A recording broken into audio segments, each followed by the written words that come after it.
One. Sa bangka tayong lalabas ngayon para isaulitin ko na to. May damage yung parcel. Sasauli natin to sa shop. Sa yung pera kasi. So mahigit 2,000 rin to eh. Kailangan natin ibalik para i-refund. So sana naman yung mga nagde-deliver, pakiingatan yung mga parcel. Fragile na nga nakalagay. Eh parang siksik lang. Grabe. Imbis na magawa na yung gagawin dito sa bahay, tatagal na naman siya. So samahan nyo ako ngayon sa aking paglalakbay para naman natin ibalik.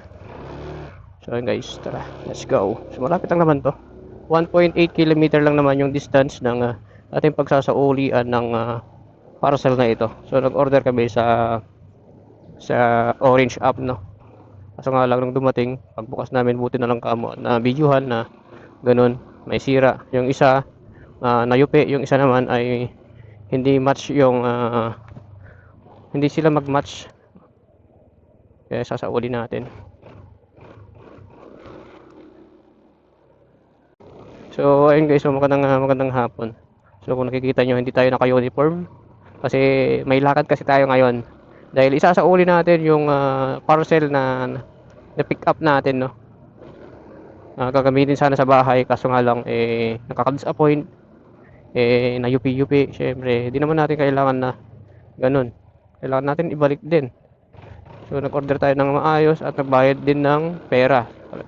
Hindi para di masayang yung ating pera, ibabalik natin ito. Siyempre gusto rin natin yung pera natin ay may ibibigay ng kuwan natin. So, malapit lang naman to.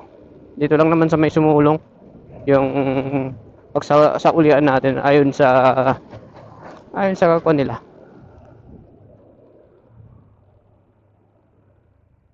So ayun. So ayun na nga guys, no? Malapit na tayo sa ating pupuntahan.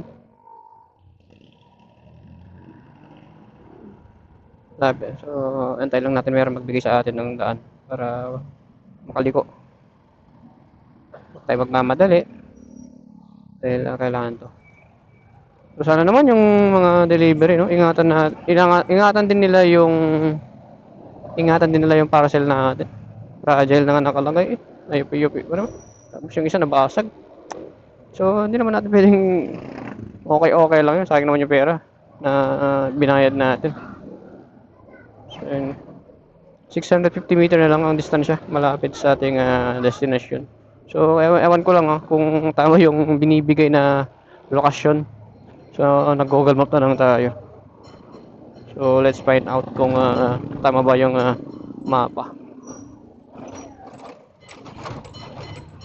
Yeah, sayang kasi yung pera talaga kung hindi natin isauli ito eh. So hindi natin deserve yung kanyang item, no? So nagbayad tayo ng malaki. So itong dalawang item na to, umaabot siya ng 2.5 yung binayaran. Pwede gusto rin natin ng maayos na item. So ayun na nga guys, no. Malapit na tayo sa tinuturo ng mapa na yung parang destination is on the left. Sunflower. Dito kaya yun.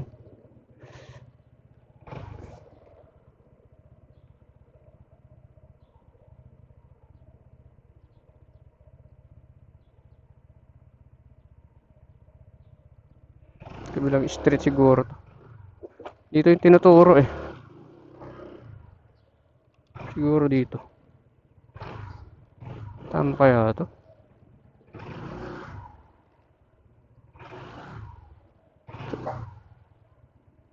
Ito siguro.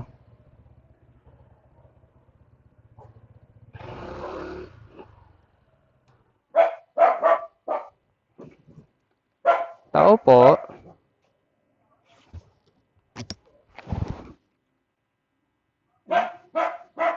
Tama kaya? Aya? Tama po ba itong kwan? Kasi sira yung kwan ito. Opo. Tama po kayo. Opo. Ay, re-return mo po. So, nandito na tayo sa kwan natin. Sa drop. Tama naman yung binigay na address. Sa uli natin ito ngayon. Damage yung natin. Okay lang nakakal yan. Bukas po kasi namin kuya. Buti nga kamo na video eh. Ano po? Makahiwalay item po.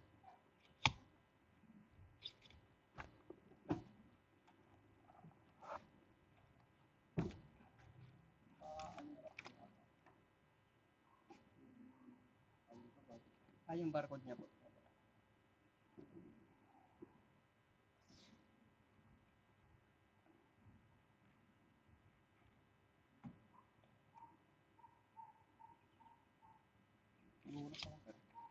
Okay lang din ba?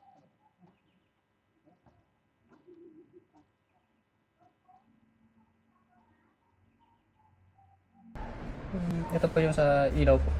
Alin po dyan? Yung ito po. Ito po. Sa unahan po. Hindi masyado. Pero na.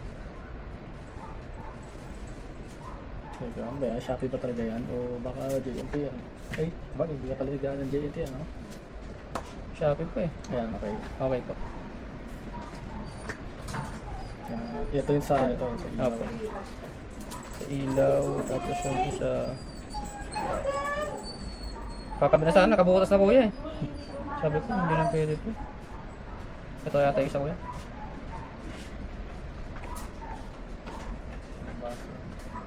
Yun, okay. Okay naman po. Okay po.